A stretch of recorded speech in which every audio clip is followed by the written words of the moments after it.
Olá, eu sou o pastor Adejalan Ramos. Hoje vamos estudar a lição de número 3, o despertamento renova o altar. Se você não se inscreveu, se inscreva, deixe o seu like, seu comentário, para que nós possamos ter um retorno de como você está recebendo esses vídeos. Estamos estudando sobre avivamento no período pós-exílico, baseado nos livros de Esdras e Neemias. A lição de hoje, o despertamento renova o altar, está baseado em Esdras capítulo 3, versículos 2 a 5 e versículos 10 a 13. É um texto que trata sobre o retorno do povo para Jerusalém depois do período do cativeiro babilônico. Nessa lição de hoje nós vamos meditar, nós vamos refletir sobre um dos aspectos que caracteriza muito um despertamento, um avivamento verdadeiro, que é exatamente a renovação do altar, que está relacionado à comunhão com Deus. Bem, o texto de Esdras no capítulo 3 e o versículo 2, que nós vamos ler, está escrito assim. Vamos começar no versículo 1. Em chegando o 7º mês, estando os filhos de Israel já nas cidades, ajuntou-se o povo como um só homem em Jerusalém. Levantou-se Jesua, filho de Josadaque, e seus irmãos sacerdotes, e Zorobabel, filho de Sealtiel, seus irmãos, e edificaram o altar do Deus de Israel, para sobre ele oferecerem holocaustos, como está escrito na lei de Moisés, homem de Deus.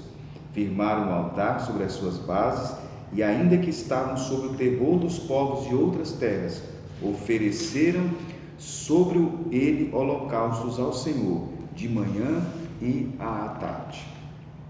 Bem, então esse texto nós observamos no capítulo 3 do livro de Esdras, quando o povo retornaram então do cativeiro babilônico.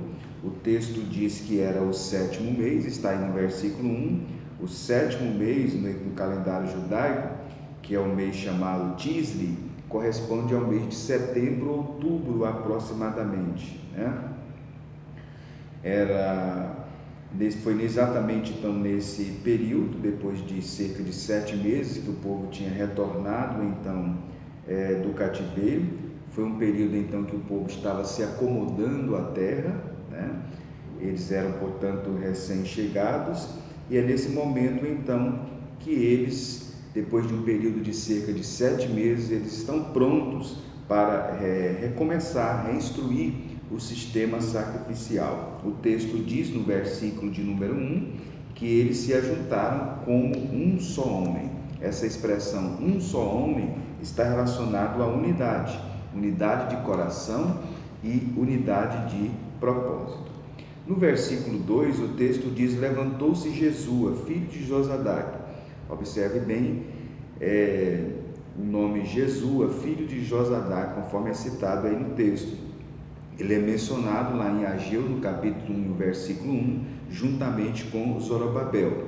E nesse período, então, ele já havia se tornado o sumo sacerdote. Jesua e Zorobabel apareceram juntos ao longo de Esdras e Neemias, em vários momentos do livro de Esdras e de Neemias, especialmente aqui no capítulo 2, o capítulo 3, capítulo 4, 5, também Neemias 7, Jesua e Zorobabel, eles aparecem juntos, também lá no livro de Ageu. Bem, os judeus repatriados, os judeus que retornaram do cativeiro, eles entenderam a importância da adoração através de sacrifícios. No sistema do Antigo Testamento, o sistema sacrificial do Antigo Testamento, que foi estabelecido por Deus no período do Levítico, envolvia a prática do sacrifício de animais. E esses sacrifícios de animais, eles aconteciam no altar. Então vamos ter uma visão em relação ao altar, para depois nós fazermos as devidas aplicações, né? O comentarista da lição, ele diz que os judeus sentiam a necessidade de acesso a Deus através do altar. Vamos ter uma visão geral em relação ao altar. É importante que você explique isso para os seus alunos, né? Uma visão geral em relação ao altar. O altar, que o texto aqui diz, era muito comum no mundo antigo. Se você estudar a história das religiões primitivas, você vai observar que o altar estava muito presente no sistema sacrificial das religiões antigas. Havia altares pagãos, né? Desde os períodos mais antigos. A arqueologia ela tem demonstrado, as descobertas arqueológicas mostram que desde períodos muito antigos as religiões primitivas elas tinham os seus altares, né? Altares feitos de pedras, de tijolos, eram retangulares, às vezes erguidos com cimento de argila. Eles tinham estruturas às vezes enormes, outros logicamente eram menores. Em outros momentos também faziam altares de pedras. Foram vários os materiais que a arqueologia tem descoberto que eram utilizados para fazer esses altares. Nós temos os altares semitas. A Bíblia fala sobre o altar que foi edificado no tempo de Noé, no tempo de Abraão. Então, desde o período de Noé, passando pelo período patriarcal, como Abraão, Isaac. Abraão ele levantou um altar em Siquém, Isaac levantou um altar em Berseba, Jacó também em Siquém e em Betel, Moisés em Refidim e também no Horebe, no Monte Horebe. Então, a cultura semita, a cultura desses povos, ela usualmente eles erigiam então altares, eles levantavam altares, né? Alguns inclusive eram feitos em rochas de forma bem natural, de forma que houvesse um canal para que o sangue pudesse então escorrer, ou às vezes também num monte de terra, em rochas escavadas, com valetas ao redor, né? E ali o sangue então era derramado. Então eram altares semitas que aparecem desde o início da história bíblica, já no livro do Gênesis.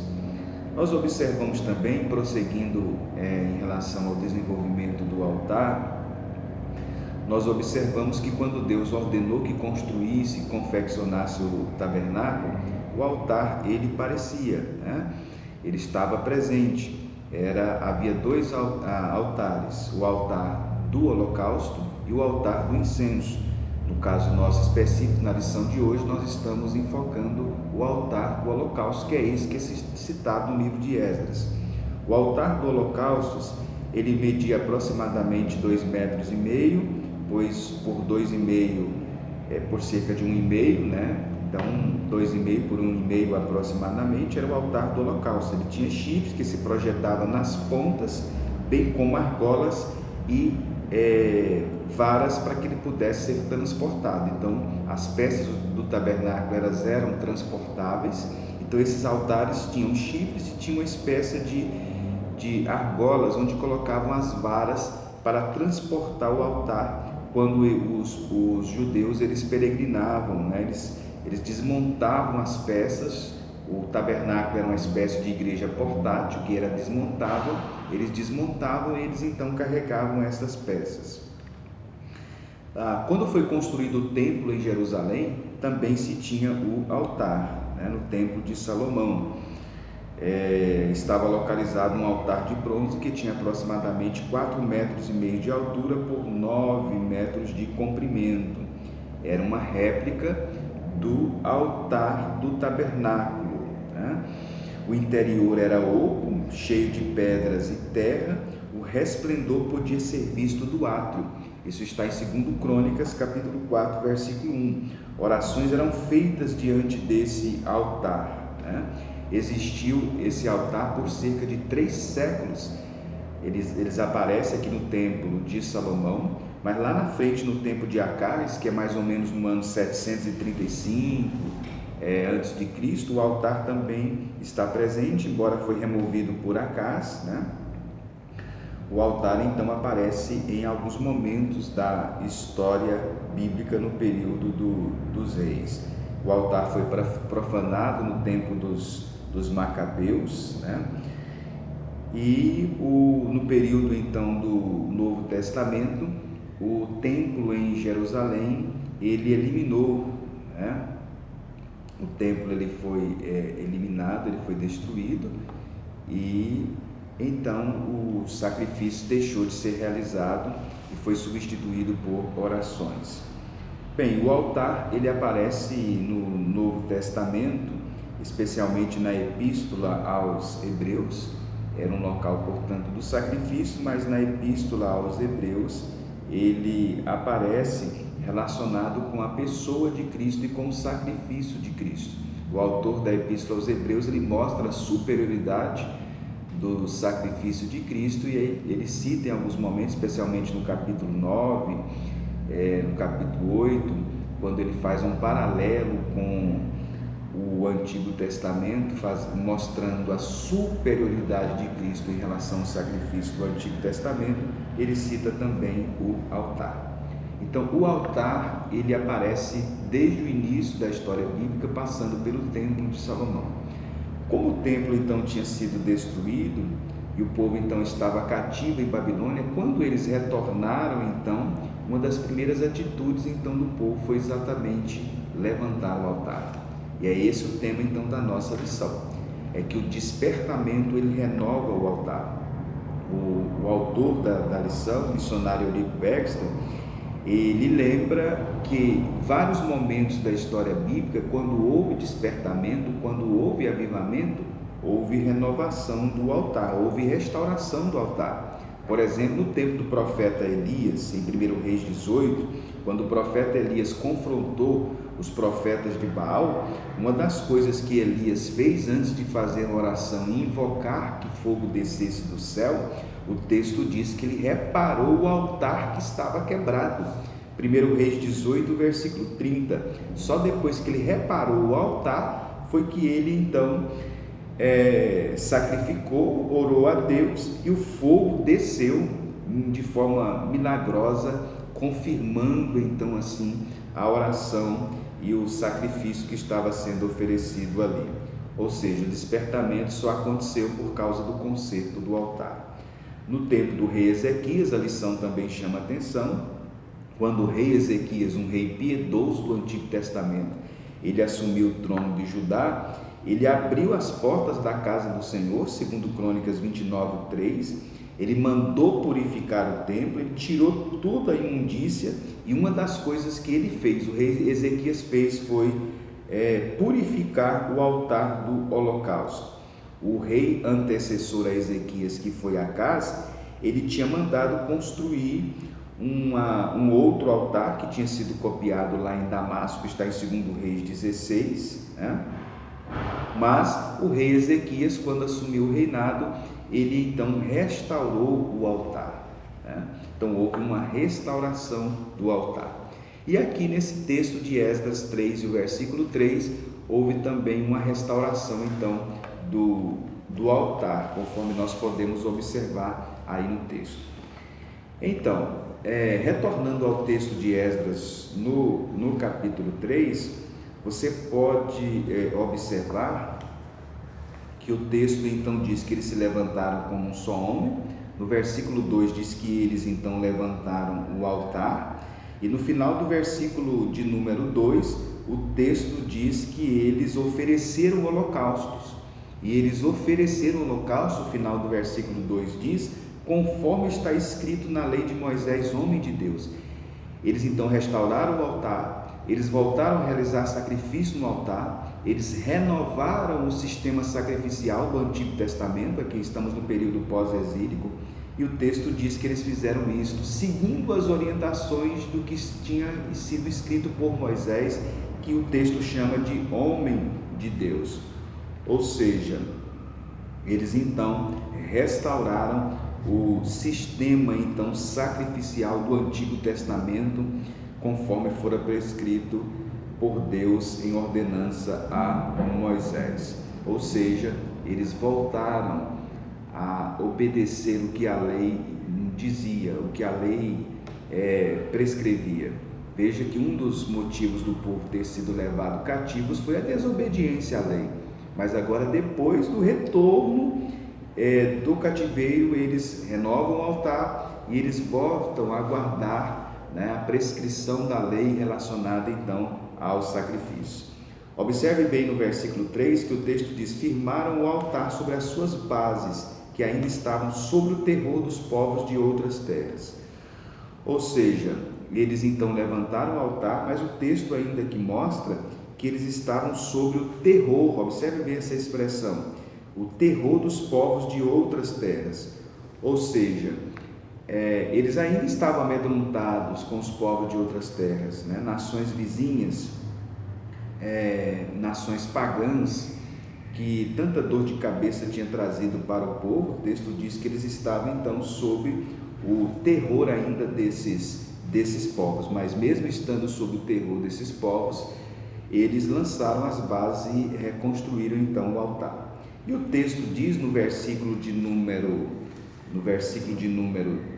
3, ofereceram sobre ele holocaustos ao Senhor, de manhã e à tarde.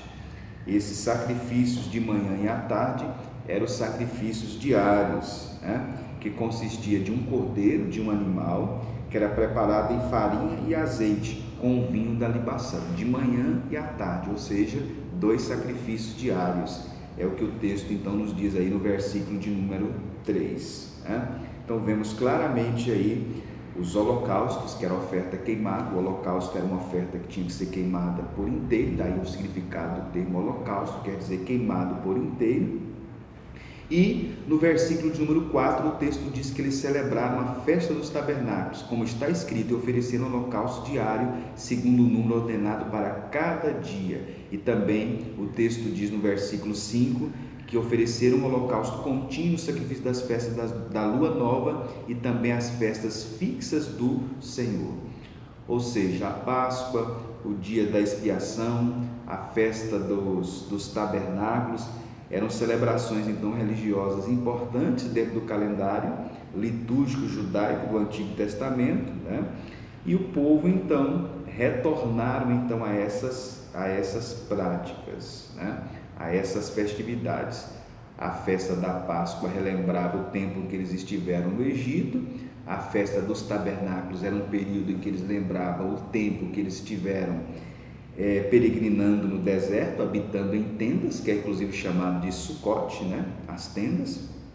Era para lembrar o período em que 40 anos eles andaram peregrinando no deserto. Então durante 7 dias o povo saía das suas casas e ia habitar em tendas, em tabernáculos, daí o nome da festa, a festa então dos tabernáculos. A festa então dos tabernáculos, ela foi também observada aqui no período pós-exílico. Bem, então o que a gente observa aqui nesse texto é a renovação então do altar, o retorno das festas importantes do calendário judaico, o que a gente pode observar aqui nesses versículos até o versículo 6. Bem, qual é a aplicação então que nós podemos fazer disso? O altar, o sacrifício que era realizado no altar, ele representava comunhão. Quando uma pessoa queria então ter comunhão com Deus no Antigo Testamento, ele fazia isso através então do altar, do sacrifício no altar. Então o altar no Antigo Testamento era sinônimo de comunhão com Deus. Quando a pessoa mantinha o altar, quer dizer, ele mantém a comunhão com Deus. Quando o altar era destruído, significava então que ele não tinha comunhão com Deus. Então a renovação do altar aqui no período pós-exílico, no tempo de Esdras, de Neemias, significa restabelecimento da comunhão. É isso que o comentarista comenta aqui. No Novo Testamento, o centro então da nossa comunhão com Deus é Cristo. Ele fala isso na segunda parte do comentário. No Antigo Testamento era o altar, eram os rituais, era o sacrifício, a matança de animais, o derramamento de sangue do culto levítico. Mas agora no Novo Testamento nós temos então a morte sacrificial de Cristo, e Cristo então é o centro então da nossa comunhão com Deus. Nós mantemos comunhão com Deus através da pessoa de Cristo. O comentarista, ele relembra a morte de Cristo, ele relembra que a Trindade participou ativamente nessa morte expiatória.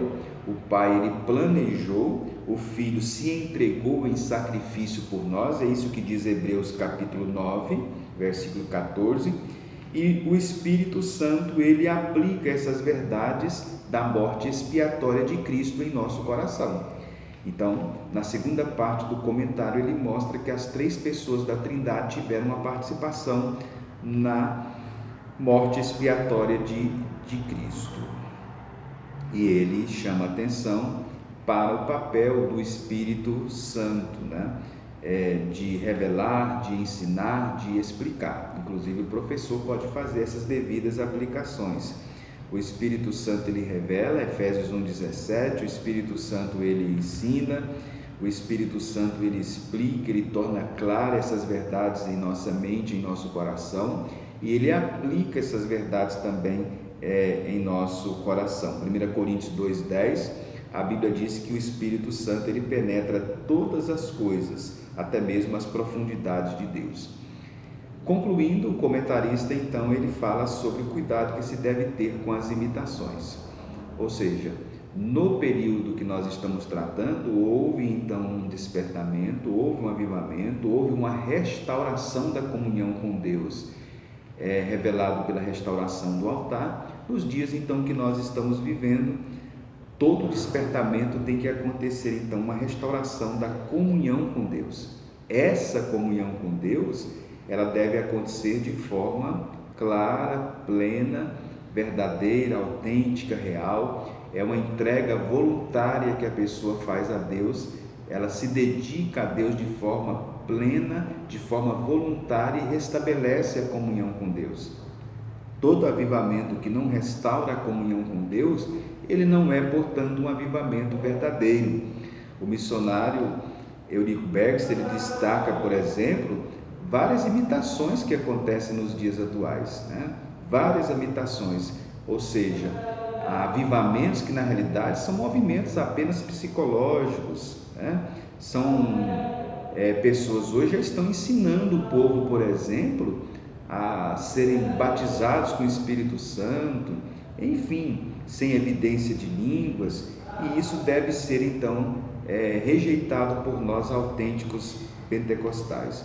Vamos rejeitar, portanto, as imitações e vamos ficar com o movimento genuíno então do Espírito Santo, né? Nós, como pentecostais, nós cremos então no mover do Espírito Santo, nós cremos no batismo com o Espírito Santo com a evidência de línguas, conforme é registrado no Atos dos Apóstolos, também na carta aos Coríntios, a língua como evidência e a língua como dom, e que nós possamos então manter esses despertamentos genuínos, né? Que as pregações sejam autênticas, sejam reais, sejam verdadeiras, que o movimento do Espírito seja desenvolvido também, gerado pela oração e pela palavra. Certa pessoa diz que todo avivamento que não é gerado pela oração e pela palavra, ele é falso. Então, esta é a lição que nós estudamos nesse domingo. O despertamento renova o altar. Então, caro professor, caro aluno, que você possa ler esse texto de Esdras 3. É importante que você mostre essa referência bíblica, comentando a lição, mostrando o texto bíblico, mostra a importância do altar no Antigo Testamento, qual era o objetivo do altar no Antigo Testamento, desde o período patriarcal até aqueles dias, qual era o papel que o altar desempenhava dentro do culto levítico, e mostra então que houve restauração do altar no período da reconstrução pós-exílica e faça a devida aplicação, mostrando que a renovação do altar ou o altar está relacionado então à nossa comunhão com Deus. Então, o restabelecimento do altar fala do restabelecimento da nossa comunhão com Deus, assim como o povo restabeleceu o sistema sacrificial levítico, assim devemos também restaurar a nossa comunhão com Deus. Que Deus, portanto, o abençoe, que você possa regar sempre tudo isso com oração e utilizando sempre a palavra de Deus para mostrar essas verdades para os seus alunos. Que Deus abençoe a todos e até a próxima lição.